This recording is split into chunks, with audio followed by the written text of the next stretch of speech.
Hello everyone. और बताएं क्या हाल है आपके साथियों। तो आज अपन इस वीडियो में बात करेंगे कि बहुत ही इंपॉर्टेंट सब्जेक्ट माइक्रोबायोलॉजी के बारे में। साथियों, इस सब्जेक्ट का पूरा नाम applied microbiology and infection control including safety है, जिसके दो सेक्शन है, सेक्शन ए और सेक्शन बी। तो सेक्शन ए में है अप्लाइड माइक्रोबायोलॉजी और सेक्शन बी में है इन्फेक्शन कंट्रोल इंक्लूडिंग सेफ्टी के बारे में।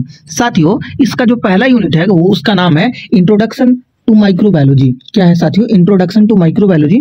तो इंट्रोडक्शन टू माइक्रोबायोलॉजी में साथियों कुल मिला के हमें 4 टॉपिक्स पढ़ने हैं। पहला टॉपिक है importance and relevance to nursing, दूसरा टॉपिक है हिस्टोरिकल पर्सपेक्टिव, तीसरा टॉपिक है कॉन्सेप्ट एंड टर्मिनोलॉजी, चौथा जो टॉपिक है वो प्रिंसिपल ऑफ माइक्रोबायोलॉजी के बारे में पढ़ना है साथियों। तो पहले माइक्रोबायोलॉजी सब्जेक्ट का हम इंट्रोडक्शन के बारे में बात करते हैं। किसी भी सब्जेक्ट को हम जब पढ़ना शुरू करते हैं ना साथियों, तो उसकी बेसिक के बारे में सबसे पहले जानते हैं कि वो सब्जेक्ट कहाँ से शुरू हुआ, कैसे शुरू हुआ, इसके बारे में, कैसे किस टर्मिनोलॉजी से, किस वर्ड से उसकी उत्पत्ति हुई है, इसके बारे में देखेंगे। तो पहला है introduction of microbiology. Introduction of microbiology जो अपना पहला पॉइंट है उसको डील करेंगे। तो साथियों, द वर्ड जो माइक्रोबायोलॉजी वो डेराइव हुआ है 2 ग्रीक वर्ड से, जिसमें माइक्रोस का मतलब होता है स्मॉल या टाइनी, और बायोस का मतलब होता है लिविंग, और लॉजी का मतलब होता है टू स्टडी। तो यानी कि स्टडी ऑफ माइक्रो यानी कि टाइनी लिविंग ऑर्गेनिजम्स को हम कहते हैं माइक्रोबायोलॉजी। साथियों, डिफरेंट जो हमारे बुक्स हैं उसमें अलग अलग तरीके की डेफिनेशन दी गई है। तो पहला डेफिनेशन है, ये ब्रांच ऑफ साइंस का है जहां पे डील करते हैं हम लिविंग ऑर्गेनिजम्स का जो कि विजिबल होते हैं अंडर द माइक्रोस्कोप। मतलब माइक्रोस्कोप के अंदर जिन चीजों को हम देख पाते हैं उनका हम यहाँ पे स्टडी करते हैं। ठीक है साथियों। अगला जो है अपना नेक्स्ट जो अपना डेफिनेशन है, study of living organism which can not be seen by the naked eye. मतलब हम वैसे चीजों का हम यहाँ पे स्टडी करेंगे, वैसे छोटे ऑर्गेनिज्म का हम यहाँ पे स्टडी करेंगे साथियों, जो कि विजिबल होता है, कहाँ पे सीन करा जाता है, नेकेड आई से नहीं सीन करके हम उसको माइक्रोस्कोप की मदद से उसको देख पाएंगे, वैसे के बारे में हम यहाँ पे डील करेंगे साथियों। अगला है microbiology is the study of micro organisms those unicellular, multicellular और एसेलुलर। साथियों, यहाँ पे देखते चलो आपको कि क्या होता है यूनिसेलुलर। यूनिसेलुलर मतलब जिसकी सारी क्रियाएं, जिसका रिप्रोडक्शन, डाइजेशन, ग्रोथ, मेटाबॉलिज्म एक ही सेल के अंदर होता है, उसको हम यूनिसेलुलर कहते हैं। मल्टीसेलुलर जैसे कि अमीबा हो गया, यूनिसेलुलर ऑर्गेनिजम्स, पैरामीशियम्स हो गए। मल्टीसेलुलर वैसे ऑर्गेनिजम्स जिसमें सारी जो इनका लाइफ प्रोसेस होता है वो मल्टीसेलुलर, मतलब एक से अधिक सेल के अंदर होता है, उसको मल्टीसेलुलर। और एसेलुलर, ए का मतलब होता है नो यानी कि एसेलुलर मतलब जिसका कोई सेल नहीं हो, जिसका कोई फिक्स चीज नहीं हो। तो वायरस एक एसेलुलर ऑर्गेनिज्म में आता है। साथियों, माइक्रोबायोलॉजी के जो टर्म है वो किसने दिया था? माइक्रोबायोलॉजी जो टर्म था उनने किसने कॉइन करा था? तो लुईस पाश्चर नामक एक हमारे केमिस्ट थे, उन्होंने सबसे पहले इस टर्म को कॉइन करा था साथियों। ठीक है। बहुत सारे माइक्रोबायोलॉजिस्ट हैं जिनके माइक्रोबायोलॉजी के एरिया में बहुत ही ज्यादा योगदान है साथियों। उनके बारे में अपकमिंग जो हमारे टाइम आएगा उसमें मैं आपको बताऊंगा साथियों। तो पहला हमारा जो टॉपिक है वो क्या है? अकॉर्डिंग टू आईएनसी सिलेबस के according importance and relevance to nursing, यानी कि माइक्रोबायोलॉजी का क्या इंपॉर्टेंस है, क्या रिलेवेंस है, हम क्यों आखिरकार माइक्रोबायोलॉजी पढ़ते हैं। साथियों, एक बात आपको मैं यहाँ बताते चलूं कि अगर आप कोई सब्जेक्ट पढ़ रहे हो ना, तो उसका इंपॉर्टेंस क्या है, उसकी जरूरी क्या है आपके नर्सिंग फील्ड में, अगर ये आप जान लोगे ना तो सब्जेक्ट पढ़ना आपको बहुत ही आसान हो जाएगा साथियों। तो पहला हमारा है इन्फेक्शन। पहला हमारा हम क्यों पढ़ते हैं, पहला हमारा इंपॉर्टेंस है इन्फेक्शन कंट्रोल एंड प्रिवेंशन। साथियों, आपने हेल्थ केयर एसोसिएटेड इन्फेक्शन के बारे में सुना होगा, ठीक है साथियों, या आपने नोजोकोमियल इन्फेक्शन के बारे में सुना होगा। बहुत टाइप के इन्फेक्शन है, या हॉस्पिटल एक्वायर्ड इन्फेक्शन के बारे में भी आपने सुना होगा। बहुत तरीके की इन्फेक्शन है जो कि पेशेंट से हॉस्पिटल से के इक्विपमेंट से पेशेंट को लग जाता है, या पेशेंट से डायरेक्ट हेल्थ केयर वर्कर्स को लग जाते हैं। तो माइक्रोबायोलॉजी का स्टडी करके हम क्या करेंगे, इन्फेक्शन को कंट्रोल करेंगे और उसको प्रिवेंट करेंगे साथियों। अगला है, दूसरा हमारा जो पॉइंट है वो है पेशेंट केयर एंड ट्रीटमेंट, यानी कि साथियों पेशेंट के केयर में और उसके उपचार में यानी कि ट्रीटमेंट में बहुत ही ज्यादा इंपॉर्टेंट रोल प्ले करता है। डायग्नोस्टिक टेस्टिंग एंड इंटरप्रिटेशन, यानी कि माइक्रोबायोलॉजी के स्टडी के बाद आप कोई भी डायग्नोस्टिक टेस्ट कर पाओगे और उसका इंटरप्रिटेशन कर पाओगे। उसके बाद है infection outbreak and management. Infection के आउटब्रेक को हम कैसे समझेंगे, उसको कैसे कंट्रोल करेंगे और उसका कैसे मैनेजमेंट करेंगे, ये आप माइक्रोबायोलॉजी सब्जेक्ट पढ़ने के बाद आप समझ जाओगे। उसके बाद एंटी माइक्रोबियल एस्ट्रोवियर डिशिप, ठीक है साथियों, ये क्या है इसके बारे में आपको अपकमिंग में मैं बताऊंगा। उसके बाद है पेशेंट एजुकेशन। पेशेंट एजुकेशन क्या है कि माइक्रोबायोलॉजी अगर आप पढ़े रहोगे या माइक्रोबायोलॉजी के बारे में जानकारी आपको रहेगी तो पेशेंट के एजुकेट करोगे साथियों कि कैसे आप किसी टाइप की इन्फेक्शन से बच सकते हो। ठीक है साथियों, तो एक एक करके सारी चीज यहाँ दिखाई गई है, बताई गई है। इन्फेक्शन कंट्रोल एंड प्रिवेंशन को यहाँ पे डील करा गया है साथियों। ठीक है, नेक्स्ट है हमारा पेशेंट केयर एंड ट्रीटमेंट को डील करा गया है। अगला है डायग्नोस्टिक टेस्ट एंड इंटरप्रिटेशन को डील करा गया है साथियों। उसके बाद इन्फेक्शन आउटब्रेक एंड मैनेजमेंट को यहाँ पे डील करा गया है। फिर है एंटी माइक्रोबियल स्ट्रेपवेयर। साथियों एक बात आपको बताते चलूं यहाँ पे कि ये टॉपिक आपको क्या कहना चाह रहा है। तो ये टॉपिक क्या है कि नर्सेज जो होती है वो वाइटल रोल प्ले करती हैं एंटी माइक्रोबियल स्ट्रेपवेयर प्रैक्टिसेस में, जहां पे एम करते हैं प्रिजर्व करते हैं effectiveness of antibiotics preventing the emergency anti microbial resistant. साथियों आपको एक बताते चलूं एक बात कि आपने टाइफाइड नामक एक बीमारी का नाम जरूर सुना होगा, टाइफाइड के बारे में आपने जरूर सुना होगा।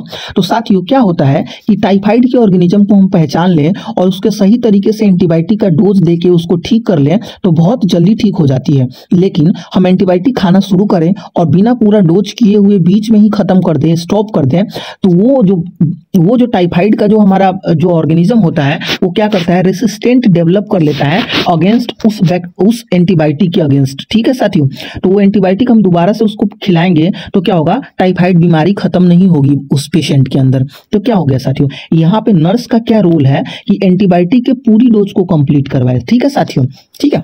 उसके बाद क्या है, knowledge about the microbiology help nurses in accurately assessing the need of anti microbial therapy. समझ में आ रहा है आपको मैं यहाँ पे क्या बताना चाह रहा था और क्या बताया मैंने।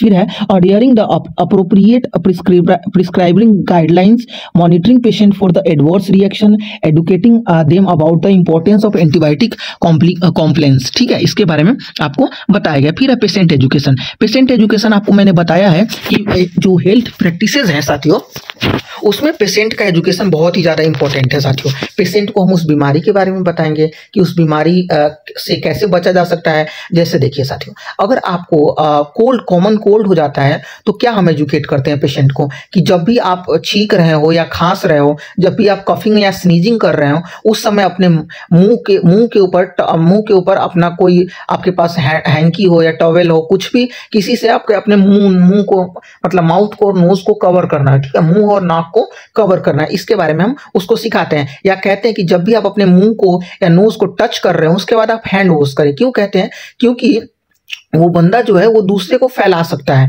ठीक है, दूसरे को फैला सकता है, इस वजह से हम उसको ये एजुकेट करते हैं कि आप हैंड वॉशिंग करते रहें, आप नोज को और माउथ को कवर करें जब आप स्नीज करते हो या कफ करते हो। ठीक है साथियों, अगला जो टॉपिक है वो हिस्टोरिकल पर्सपेक्टिव्स है। दूसरा जो अपना टॉपिक है हिस्टोरिकल पर्सपेक्टिव्स ऑफ क्या, माइक्रोबायोलॉजी। माइक्रोबायोलॉजी का ऐतिहासिक पर्सपेक्टिव क्या है साथियों। अपने ऐतिहासिक पर्सपेक्टिव में सुना होगा कि देखो जैसे जैसे डेवलपमेंट होती है ना किसी भी सब्जेक्ट का, वैसे वैसे वो बहुत ही ज्यादा एवोल्व करता है, एवोल्यूशन उसमें होती है, बहुत इवॉल्व करता है। साथियों एक बात आपको बताते चलूं, जब पहली बार सर्जरी हुई थी, जब पहली बार भारत के जो सर्जन थे उन्होंने सबसे पहली बार जब आई की सर्जरी करी थी, उस समय का काल, उस समय की टाइम पीरियड और अब का टाइम पीरियड में काफी ज्यादा डिफरेंस है। ठीक है साथियों, प्रिंसिपल तो वही था लेकिन काम करने का तरीका बदल गया है साथियों। ठीक है साथियों, तो पहला जो पर्सपेक्टिव है, तो पर्सपेक्टिव को हम बहुत सारे पॉइंट्स में डील करेंगे।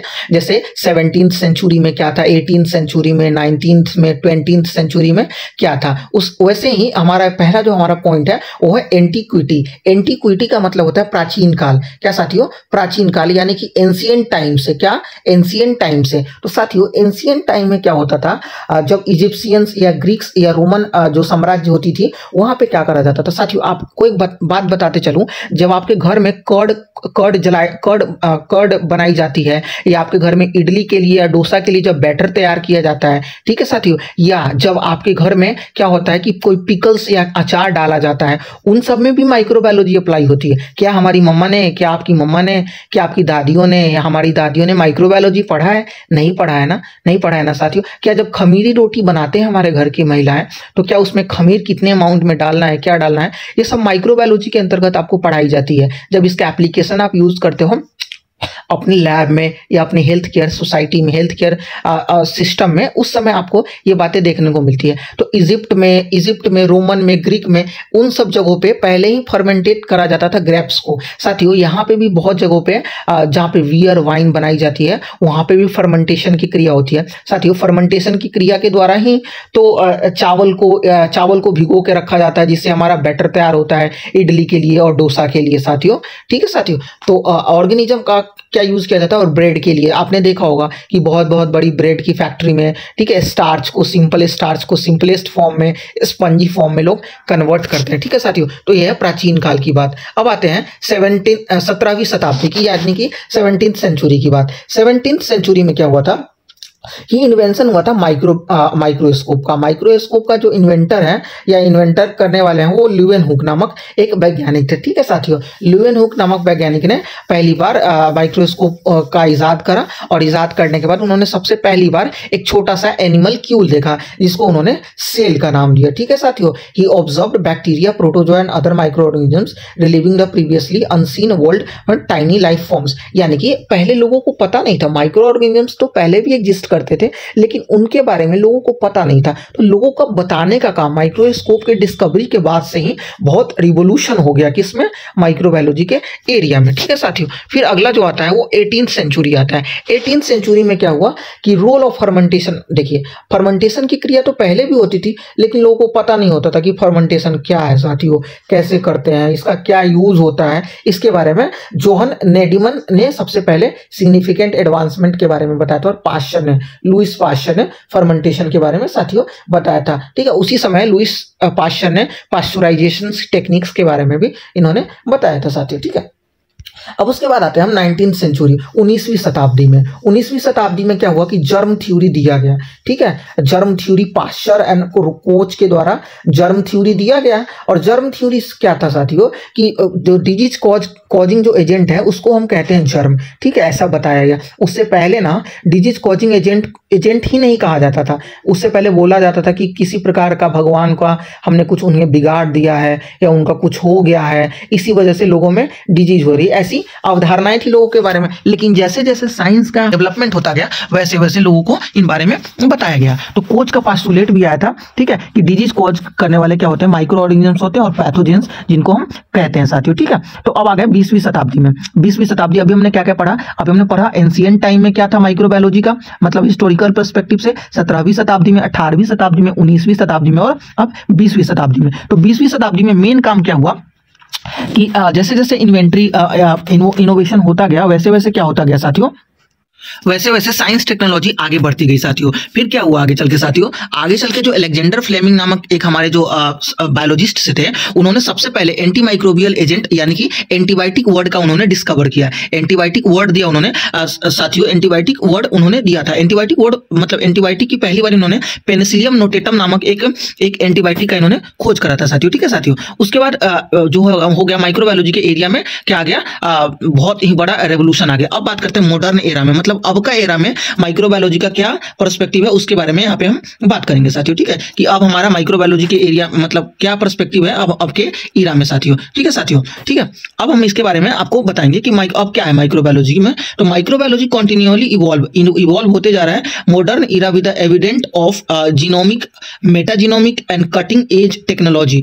These advancement have enabled researchers to study microbial communities in diverse environment, uncover novel microbial species, included their role of microorganisms, health, disease and their environment के बारे में यहाँ पे बात कर रहे हैं साथियों। अब हम बात करते हैं हिस्टोरिकल पर्सपेक्टिव में scientific development of microbiology. Scientific development of microbiology, एक वर्ड आपको लिखा रहा हूँ, साइंटिफिक डेवलपमेंट ऑफ और माइक्रोबायोलॉजी। ठीक है साथियों, साइंटिफिक डेवलपमेंट। तो पहला जो हमारा कंट्रीब्यूटर है उनका नाम है क्या साथियों, उनका नाम है ल्यूवेनहुक। ल्यूवेनहुक नामक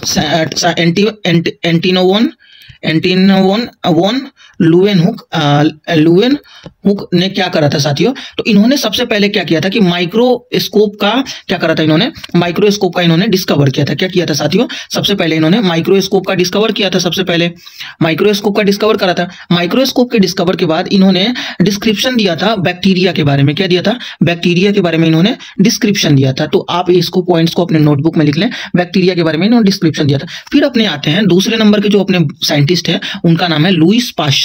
क्या साथियों, LOUIS, Louis Pasteur, PASTEUR, Louis Pasteur. Louis Pasteur ने क्या करा था साथियों, ये है फादर ऑफ माइक्रोबायोलॉजी। क्या है साथियों, फादर ऑफ माइक्रोबायोलॉजी। क्या है, माइक्रोबायोलॉजी, फादर ऑफ माइक्रोबायोलॉजी। ठीक है, पहला था ये वर्ड। दूसरा है फादर ऑफ माइक्रोबायोलॉजी के बाद क्या थे, father of immunology. Father of immunology, father of immunology कौन है, हमारे इम्यूनोलॉजी हमारे कौन है, लुईस पाश्चर साहब, हमारे फादर ऑफ इम्यूनोलॉजी। साथियों ये वाला जो लिख रहा हूं ना, इसका एक PDF मैं आपको साथ ही चिपका दूंगा इसमें। इसके बाद कॉन्ट्रीब्यूशन क्या था इनका कॉन्ट्रीब्यूशन क्या था हमारे माइक्रोबायोलॉजी में, कॉन्ट्रीब्यूशन क्या था इनका। तो कॉन्ट्रीब्यूशन था, इन्होंने सबसे पहले तो मैं आपको बताया कि लुईस पाश्चर टर्म को कॉइंड किया था माइक्रोबायोलॉजी को। साथ ही साथ इन्होंने क्या किया था, कॉइंड द टर्म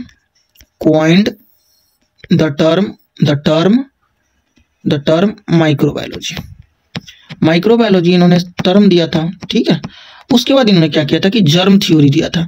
क्या दिया था इन्होंने, जर्म थ्योरी दिया था। जर्म थ्योरी के बाद इन्होंने क्या किया था कि डेवलप करा था इन्होंने स्टरलाइजेशन के बारे में इन्होंने डेवलप किया था। फिर क्या किया था इन्होंने, डेवलप स्टरलाइजेशन के बारे में इन्होंने डेवलप किया था। ठीक है। फिर उन्होंने क्या किया था कि कैसे कैसे मतलब किस मेथड से हम जो है किस मेथड और टेक्निक से माइक्रो ऑर्गेनिजम्स को क्या करते हैं, ग्रो करवाते हैं। Grow and cultivation of micro organisms के बारे में इन्होंने बताया था। ठीक है, फिर है इन्होंने एंथ्रेक्स की वैक्सीन, लाइव एटेन्यूएटेड वैक्सीन, एक अगला पॉइंट है अपना साथियों, लाइव एटेन्यूएटेड जो वैक्सीन होती है, एंथ्रेक्स वैक्सीन, इसको डेवलप किया था। फिर उन्होंने क्या किया था, रेबीज की वैक्सीन इन्होंने डेवलप करी थी। तो अभी हमने दो साइंटिस्ट के बारे में पढ़ा साथियों। पहला जो अपना साइंटिस्ट थे वो क्या थे, वो थे हमारे एंटीवन लुवेनहुक थे, जिनकी जो जीवन काल है वो 1632 से लेकर 1723 ईस्वी तक है। इन्होंने पहली बार माइक्रोस्कोप का डिस्कवर करा था। मतलब बाद में चल के इलेक्ट्रॉन माइक्रोस्कोप को अलग से बनाया गया, इन्होंने सिंपल माइक्रोस्कोप बनाया था। उसके बाद इन्होंने क्या किया था, डिस्क्रिप्शन दिया था अबाउट बैक्टीरिया। फिर है साथियों लुईस पाश्चर का जो जीवन काल है 1822 से लेके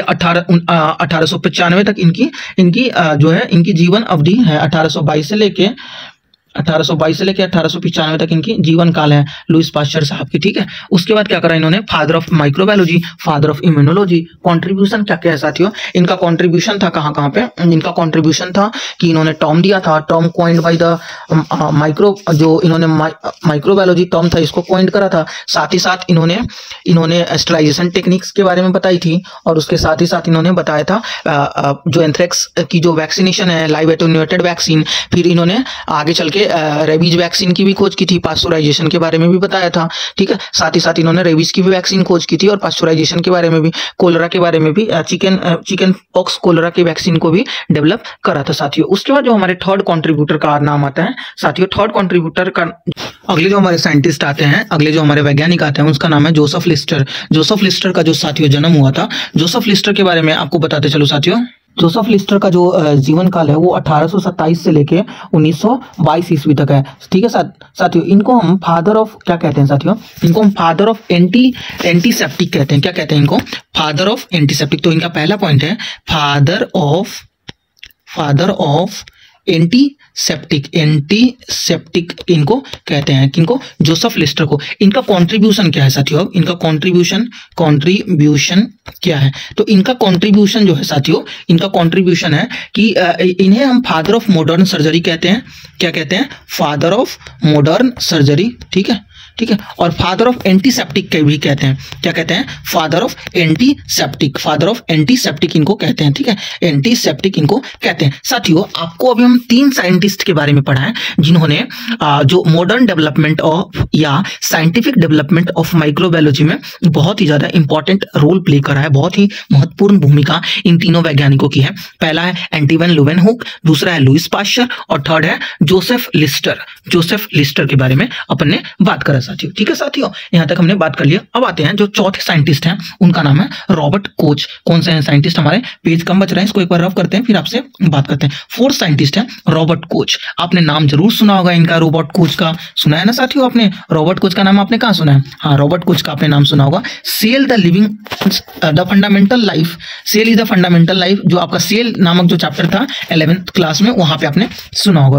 रॉबर्ट कोच के बारे में। तो रॉबर्ट कोच के बारे में अपन बात करते हैं। तो रॉबर्ट कोच को हम लिखते हैं R Koch, KOCH, Koch. Robert Koch का जो जन्म हुआ था 1843 में, यानी कि 1843 में हुआ था, और इनकी जो डेथ हुई थी वो 1910 में, यानी कि 1910 में इनकी डेथ हुई थी साथियों। इन्हें हम क्या क्या कहते हैं, पहले तो इनको कहते हैं father of bacteriology, father of bacteriology, bacteriology, bacteriology. Bacteriology क्या है साथियों, आप टर्मिनोलॉजी में आपको एक पढ़ाऊंगा कि स्टडी ऑफ बैक्टीरिया को बैक्टीरियोलॉजी कहते हैं। ये एक जर्मन फिजिशियन थे, जर्मन फिजिशियन मतलब डॉक्टर थे, ये क्या थे, जर्मन फिजिशियन थे, ठीक है साथियों, फिजिशियन थे। इनका कंट्रीब्यूशन क्या है, इनका कंट्रीब्यूशन है, इन्होंने सबसे पहली बार कंट्रीब्यूशन इनका कंट्रीब्यूशन क्या है, इन्होंने क्या किया था, स्टेनिंग टेक्निक दिया था। क्या दिया था साथियों, स्टेनिंग टेक्निक। स्टेनिंग टेक्निक आप जो पढ़ते हो ना, gram positive gram negative bacteria, इसमें वॉयलेट कलर रिटेन रह गया, इसमें छोड़ दिया इसका कलर, ठीक है। और हैंगिंग ड्रॉप मेथड इन्होंने दिया था, ठीक है। साथ ही साथ इन्होंने पहली बार आइसोलेट करा था बैक्टीरिया को कल्चर के माध्यम से। क्या किया था, बैक्टीरिया को हैंगिंग टेक्निक दिया था, hanging drop technique, hanging drop technique इन्होंने हैंगिंग ड्रॉप टेक्निक दिया था। उसके बाद कल्चर मतलब बैक्टीरिया को क्या करा था साथियों, आइसोलेट करा था पहली बार, ठीक है, ठीक है। साथ ही साथ इन्होंने कोच पोस्टुलेट भी दिया था, कोच पोस्टुलेट भी दिया था। किन्होंने दिया था साथियों, रॉबर्ट कोच ने क्या दिया था, कोच पोस्टुलेट भी दिया था, जिसको हम कोच फेनोमेना के भी नाम से जानते हैं। तो इन हम 4 साइंटिस्ट के बारे में भी पढ़ा। फिर अगला पढ़ते हैं concept and terminology of microbiology. Concept of terminology, तो जिसमें हम पहले पढ़ते हैं टर्मिनोलॉजी के बारे में कि क्या क्या कौन कौन सी टर्मिनोलॉजी आपको यूज होगी। तो पहला जो हमारा माइक्रोबायोलॉजी का पहला टर्म है उसका नाम है माइक्रो ऑर्गेनिजम्स, ठीक है। तो माइक्रो ऑर्गेनिजम्स को तो पता ही है आपको कि वो ऐसा चीज जो हमें खुली आंखों से नहीं दिखता है उसको माइक्रो ऑर्गेनिज्म कहते हैं। जैसे कि bacteria, virus, fungi, protozoa, you bacteria, Archie bacteria, ठीक है। उसका बैक्टीरिया क्या है, बैक्टीरिया के बारे में देखते हैं। बैक्टीरिया का एक सिंगल सेल्ड माइक्रो ऑर्गेनिजम्स है जो कि प्रोकैरियोटिक सेल होती है एंड एक विभिन्न प्रकार के इन्वायरमेंट में रह सकता है। उसके बाद वायरस है, वायरस का एक प्रकार का इन्फेक्शियस एजेंट है जो कि रिप्लिकेट करता है किसी सेल के अंदर में, लेकिन बाहर में नहीं करता है। ये डीएनए और आरएनए का बना होता है, ठीक है, और इनक्लोज्ड होता है एक प्रोटीन कोट के अंदर में, ये इनक्लोज्ड होता है, ठीक है साथियों। उसका फंजाई, फंजाई क्या है, फंजाई एक माइक्रो ऑर्गेनिजम्स है, ये भी एक यूकैरियोटिक ऑर्गेनिज्म है। आपको यूकैरियोटिक प्रोकैरियोटिक में तो डिफरेंस पता ही होगा। इंक्लूड करता है ईस्ट को, मोल्ड को, मशरूम को, और ऑब्टेन करता है न्यूट्रिशन कहाँ से, एब्जॉर्प्शन के थ्रू, ठीक है। फिर है प्रोटोजोआ। प्रोटोजोआ क्या है, single sailed eukaryotic micro organism है जो कि टिपिकली मोटाइल होती है और पैरासाइट और फ्री लिविंग भी होती है। अगला है आर्किया। आर्किया क्या है, सिंगल सेल्ड माइक्रो ऑर्गेनिजम्स है, similar to bacteria but distinct in biochemical and genomic property. ये बैक्टीरिया के जैसा ही होता है, लेकिन आर्किया इसका नाम, बैक्टीरिया है, आर्की बैक्टीरिया और यू बैक्टीरिया, बैक्टीरिया की क्लासिफिकेशन में, लेकिन इसकी जो जेनेटिक प्रॉपर्टी होती है और जो बायोकेमिकल प्रॉपर्टी होती है वो क्या होती है, अलग होती है, ठीक है। उसका पैथोजन, पैथोजन आपको पता ही है कि डिजीज कॉजिंग ऑर्गेनिजम्स को पैथोजन कहते हैं। कल्चर क्या है, देखिए कल्चर क्या है कि जब देखिए जहाँ पे बैक्टीरिया, वायरस जहाँ पे ग्रो करते हैं उसी को क्या कहते हैं साथियों, उसी को क्या कहते हैं, कल्चर कहते हैं, ठीक है। Growth of micro organisms in a control environment, मतलब एक कंट्रोल इन्वायरमेंट में ग्रोथ करवाता है माइक्रो ऑर्गेनिजम्स का, उसी को कल्चर कहते हैं। सॉलिड और लिक्विड दोनों टाइप का हो सकता है, ठीक। अगला कॉलोनी। कॉलोनी तो आपने पढ़ा ही होगा, अरे 4 लोगों का घर, 10 लोगों का घर नहीं कहते हैं, राम पुकार सिंह कॉलोनी, सावित्री कॉलोनी नहीं कहता, वैसे ही, ठीक है। तो कॉलोनी क्या है, visual mass of micro organisms that arise from a single cell and grow in a solid medium, इसको कहते हैं, क्या कहते हैं, कॉलोनी। अब है अगार, ठीक है। अगार एक क्या है, अगार एक सबस्टांस, जेल एक सबस्टांस होता है जो कि सीवीड से डिराइव किया जाता है और सॉलिडिफाइंग किया जाता है कल्चर मीडिया। आपने पढ़ा था ना कल्चर मीडिया, कल्चर मीडिया पढ़ा था ना कल्चर। तो अगार एक कल्चर मीडिया होता है जिसपे बैक्टीरिया को क्या किया जाता है, ग्रो करवाया जाता है। ठीक है। पेट्री डिश क्या होती है, बर्तन है। अरे बर्तन होता है पेट्री डिश, जिसपे क्या करते हैं, जैसे हम लोग का थाली प्लेट होता है ना भाई, ग्रो करवाने के लिए बैक्टीरिया, हम लोग खाना खाने के लिए थाली प्लेट का यूज करते हैं, वैसे बैक्टीरिया का जो खाना देने का जो बर्तन है उसको कहते हैं पेट्री डिश। देखो ये पेट्री डिश है, ये पेट्री डिश है, इसमें मीडिया भी है। ठीक है। तो पेट्री डिश क्या होती है, एक shallow circular dish with a lid use to culture microorganisms. ठीक है। उसका बाद स्टरलाइजेशन प्रोसेस होता है, किलिंग करने का, रिमूव करने का microbial life including the spore from the object of और इन्वायरमेंट। ठीक है। उसका एंटीसेप्टिक, एंटीसेप्टिक क्या होता है, एक सबस्टांस होता है जो कि इनहिबिट करता है growth of micro organisms on a living tissue और सरफेस। मतलब यहाँ पे ये मेरा हाथ है, अब मेरे हाथ पे क्या करेंगे, माइक्रो ऑर्गेनिजम्स को क्या करेंगे, उसके ग्रोथ को रोकने के लिए हम क्या करेंगे, उसके ग्रोथ को रोकने के लिए क्या करेंगे, हम कुछ कर लेंगे, कुछ करने के बाद क्या करेंगे, मतलब कुछ यूज कर लेंगे, कुछ लगा लेंगे हाथ में ताकि इसका काम हो जाए। ठीक है। ठीक है। फिर हम क्या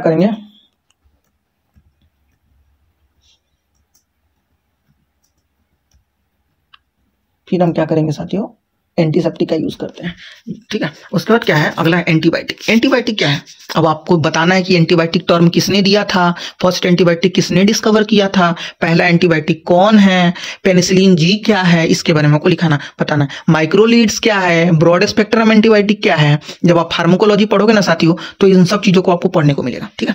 तो एंटीबायोटिक्स क्या है, एक सबस्टांस है जो कि प्रोड्यूस होता है माइक्रो ऑर्गेनिजम्स के द्वारा, जो कि synthesize chemically that inhibit the growth and kills of the micro organisms. मतलब माइक्रो ऑर्गेनिजम्स के द्वारा ही बनता है और माइक्रो ऑर्गेनिजम्स को ही मारता है या उसके ग्रोथ को रोक देता है, उसी को कहते हैं anti. Anti means against, against रहता है बिल्कुल। ठीक है। उसके बाद ग्राम स्टेन आपने पढ़ा होगा, ग्राम negative bacteria, gram positive bacteria. ठीक है। तो ग्राम स्टेन क्या है, एक स्टेनिंग की टेक्निक्स है जिसमें क्लासिफाई करता है बैक्टीरिया को ग्राम पॉजिटिव और gram negative bacteria on the differences of cell structure. ठीक है। फिर आता है पीसीआर, पॉलीमेरेज चेन रिएक्शन। आपने डीएनए में पढ़ा होगा, जेनेटिक्स में पढ़ा होगा साथियों। पॉलीमेरेज चेन रिएक्शन एक मॉलिक्यूलर बायोलॉजी का टेक्निक्स है जब यूज किया जाता है amplify a segment of DNA allowing its detection and analysis. मतलब एम्पलीफाई करा जाता है, बढ़ाया जाता है किसी डीएनए के सेगमेंट को पहचानने के लिए, टेस्टिंग करने के लिए। आपने सुना होगा RTPCR, real time polymerase chain reaction, आपने सुना होगा, कोविड के टाइम में बहुत यूज हुआ है। आरटीपीसीआर करवा के आओ, जाओ फटाफट से। फिर है फर्मेंटेशन। मैंने अभी कुछ देर पहले आपको फर्मेंटेशन के बारे में बताया था, घर में इडली डोसा सांभर ये बनाते हैं मम्मी फर्मेंटेशन के द्वारा। फिर है बायो रिमेडिएशन, एक यूज होता है माइक्रो ऑर्गेनिजम्स का to degrade the detoxifying pollutants in the environment. यानी कि इन्वायरमेंट में जो पॉल्यूटेंट्स हैं उसको डिटॉक्सिफाई करने के लिए हम क्या करते हैं, बायो रिमेडिएंट का यूज करते हैं। स्टेराइल, स्टेराइल क्या है, फ्री फ्रॉम द लाइफ और micro organisms of any kind. Sterile कहते नहीं, ये स्टेराइल क्या है, ये स्टेराइल सीजर है। ठीक है। कहता है ये स्टेराइल क्लोथ है। ठीक है। क्यों कहता है, क्योंकि वो फ्री होता है माइक्रो ऑर्गेनिजम्स का, उस पर कोई भी लिविंग चीज नहीं होता है। ठीक है। बोलते हैं ना स्टेरलाइजेशन टेक्निक्स, स्टेरलाइज होके आया है ये कपड़ा, स्टेरलाइज होके ये गाउन आया है, ये ग्लव्स आया है। ठीक है। बोलते नहीं है। ठीक है। बोलते हैं कि स्टेरलाइज होके ये मास्क आया है, ऐसे बोलते हैं। ये स्टेरलाइज होके क्या आया है, स्टेरलाइज होके ये क्या सीजर आया है। ठीक है। स्कैल्पल आया है, वो कुछ भी जो स्टेरलाइज होती हैं चीजें, स्टेरलाइज होके ये चिमटे आए हैं, ऐसे बोलते हैं लोग। ठीक है। फिर उसके बाद स्टेराइल के बाद स्टेरलाइजेशन। स्टेरलाइजेशन क्या होती है कि एक प्रोसेस होती है killing of completely removing all micro organisms both pathogenic and harmless including spores. यहां तक कि स्पोर को भी मार देता है स्टेरलाइजेशन में। आपने स्टेरलाइजेशन मशीन देखी है, देखी है? तो एक बात बताओ, कितना टेम्परेचर और कितना डिग्री, कितना प्रेशर यानी कि कितना दाब के साथ उसमें कपड़े को घुमाया जाता है या कपड़े को रखा जाता है। ठीक है। ये आप लिखोगे कमेंट में। ठीक है। फिर डिसइंफेक्शन। डिसइंफेक्शन क्या होती है, एक प्रोसेस होती है किलिंग और removing pathogenic organisms not necessarily killing harmless microbes, इसके बारे में। फिर डिसइंफेक्टेंट। डिसइंफेक्टेंट क्या है, बैक्टीरियोसाइडल एक्शन जो करता है उसको डिसइंफेक्टेंट कहते हैं, जैसे सेवलॉन। ठीक है। सेवलॉन भी डिसइंफेक्टेंट है। अब बेटाडीन भी डिसइंफेक्टेंट है। सेप्सिस और एसेप्सिस। सेप्सिस का मतलब होता है the term refers to the growth of pathogenic microorganisms in the living tissue. Sepsis. Asepsis का मतलब होता है the term refers to the absence और prevention of the growth of pathogenic microorganisms in the living tissue. आपको ना ये दोनों term बहुत जगह यूज होगा साथियों, ये सेप्सिस और एसेप्सिस बहुत जगह यूज होगा। फिर आता है एंटीसेप्टिक, आपको बता चुका हूं फ्यूमिगेशन। ठीक है। फ्यूमिगेशन साथियों क्या है, ये ना एक स्टरलाइजेशन की विधि है जिसमें ना धुआं छोड़ के, हाँ ठीक है, भाप छोड़ के क्या किया जाता है, गैसियस एजेंट को छोड़ के किसी भी चीज को हम डिसइंफेक्टेंट करते हैं, उसी को कहते हैं फ्यूमिगेशन। ठीक है, अब हमारा जो नेक्स्ट टॉपिक आता है वो होता है प्रिंसिपल ऑफ माइक्रोबायोलॉजी। साथियों यहाँ पे टोटल 4 प्रिंसिपल हमें पढ़ना है। देखिए पहला प्रिंसिपल है the micro organisms must found in abundance in all organism suffering from a disease but should not be founded in a healthy organism. साथियों क्या है कि माइक्रो ऑर्गेनिजम्स अबंडेंट मात्रा में किसी भी डिजीज के अंदर पाई जाती है, लेकिन यह हेल्दी ऑर्गेनिज्म के अंदर नहीं पाई जाती है। माइक्रो ऑर्गेनिजम्स आइसोलेट करा जाता है फ्रॉम द डिजीज ऑर्गेनिज्म और ग्रो करा जा सकता है प्योर कल्चर मीडिया में। ठीक है, ये दूसरा प्रिंसिपल। थर्ड प्रिंसिपल है the culture micro organisms because disease when introduce in the healthy organisms. साथियों देखिए अब क्या किया कि मैंने क्या किया कि टाइफाइड जो साल्मोनेला टाइफी है उसको मैंने कल्चर कर लिया यहाँ पे अगार अगार प्लेट पे, या पेट्री डिश है, पेट्री डिश है हमारा एक कटोरा है पेट्री डिश पे हमने इसको कल्चर कर लिया। ठीक है, कल्चर कर लिया, ये ग्रो हो गया अच्छे से। किसी पेशेंट से लिया था मैंने, ये किसी पेशेंट, ये रामलाल पेशेंट का नाम है, रामलाल पेशेंट है हमारा। इस पेशेंट से लेके हमने इस कल्चर मीडिया पे ग्रो कर लिया और अब क्या किया कि इसी कल्चर को लेकर ना किसी दूसरे को हमने निकाल के यहाँ से एक्सट्रैक्ट करके आइसोलेट करके किसी दूसरे को लगा दिया, तो इसको भी हो गया टाइफाइड। अब बताओ, कहना तो यही चाह रहा है थर्ड नंबर पॉइंट यही कहना चाह रहा है साथियों कि the cultured micro organism should be cause disease when introduce in the healthy person. ठीक है, ऐसा करके अगला फोर्थ हमारा क्या है कि इन microorganisms must be isolated from the inoculate disease experimental host animal. ठीक है, माइक्रो ऑर्गेनिजम्स जो आइसोलेट करा जा सकता है और ऑक्यूलेट किया जाता है डिजीज एक्सपेरिमेंटल होस्ट एनिमल से इसको निकाला जाता है और उस पर रिसर्च करा जाता है। ठीक है, ऑक्यूलेट करा जाता है। ठीक है साथियों, यहाँ पे हमने 4 प्रिंसिपल के बारे में, यहाँ माइक्रोबायोलॉजी के 4 प्रिंसिपल के बारे में हमने बात करा साथियों। बहुत बहुत साथियों आपका धन्यवाद वीडियो देखने के लिए, आपने इतने पेशेंस के साथ वीडियो देखा है, इसके लिए बहुत बहुत धन्यवाद। और साथ ही आपसे ये रिक्वेस्ट है कि इस वीडियो को लाइक करें, इस पे कमेंट करें साथियों, कमेंट तो जरूर करें कि मैंने कैसा पढ़ाया है, क्योंकि हमारा पहला एक तरीके का, हम पहला यूनिट का पहली बार वीडियो बना रहे हैं। और इस जो वीडियो का PDF है वो हमारे टेलीग्राम ग्रुप पे डल जाएगा। टेलीग्राम ग्रुप का जो लिंक होगा आपके वीडियो के डिस्क्रिप्शन में होगा साथियों। और अपकमिंग जो हमारा यूनिट है उसकी वीडियो हम जल्दी ही डालेंगे साथियों। तो वीडियो कैसा लगा हो, वीडियो अच्छा लगा हो तो वीडियो को लाइक करें, शेयर करें एंड सब्सक्राइब करें और अपने साथियों के साथ जरूर शेयर करें। बहुत बहुत धन्यवाद साथियों आपका वीडियो देखने के लिए।